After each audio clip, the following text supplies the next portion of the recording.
وتنظر الأبصار وضيائها، وعلى آله وصحبه صلاة وسلاما يليقان بمقام أمير الأنبياء وخاتم المرسلين، وعلى آله وصحبه ومن سن بسنته واتبع سبيله إلى يوم الدين.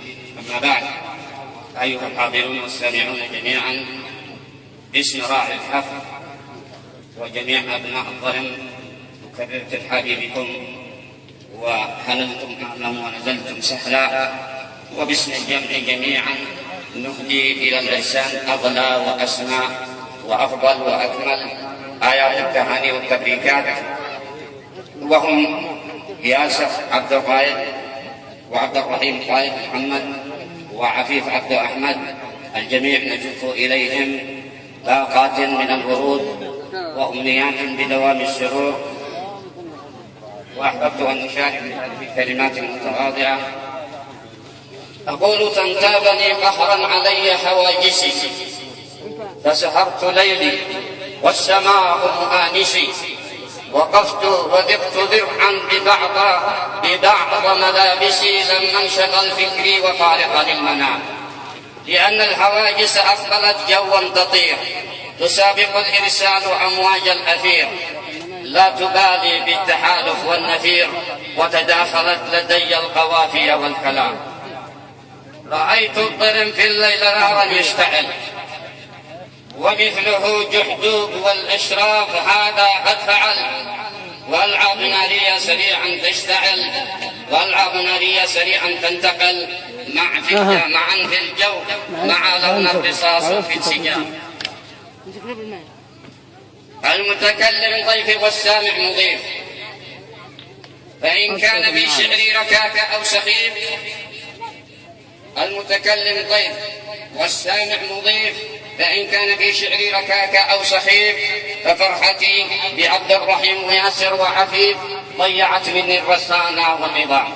كتبت مستعجلا من كثر الفرح، هكذا طبعي إذا صدري شرح، وهاجسي ولا إلى صنعاء نزاح.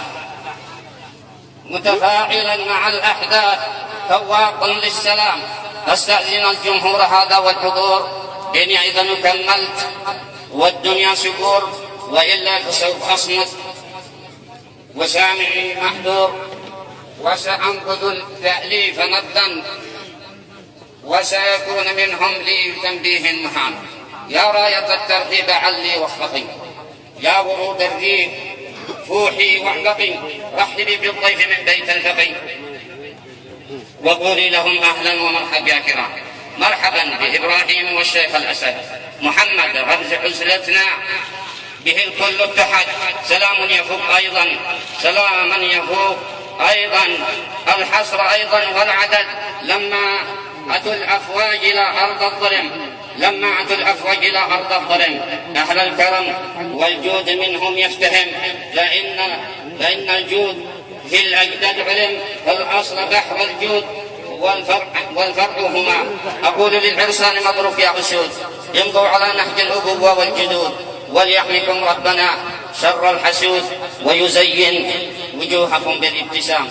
مبروك، نكررها عدد ما كررت، وأجمل التهاني مننا أبصدرت، بأحرف من نور في الصدور تصدرت، مع الأمنيات لكم بالسرور على الدوام. لو أن وادي سلمى دفتر من ورق، ووادي الشريك يصبح على نفس النسق، لكتبت فيه شكركم أبلغ ممن سبق، ووضعت فوق صدوركم أعلى وسام. وباسمكم نهدي تهاني تستديم، ما لمع بارق وما هب النسيم. مبروك يا ياسر وعفيف مع عبد الرحيم، يا نجول الحفظ يا نور الظلام. الجد زق ابنه وحفيده واحتفل، وزوج الثالث ونعم ما فعل، ومثل هذا العرس قبله ما حصل، ولسوف نذكره أكيد في كل عام. والختم صلى الله على قدر التمام، محمد شفيع الخلق في يوم الزحام، والآل والأصحاب ما غنى الحمام، وما نطقت لساني بالكلام.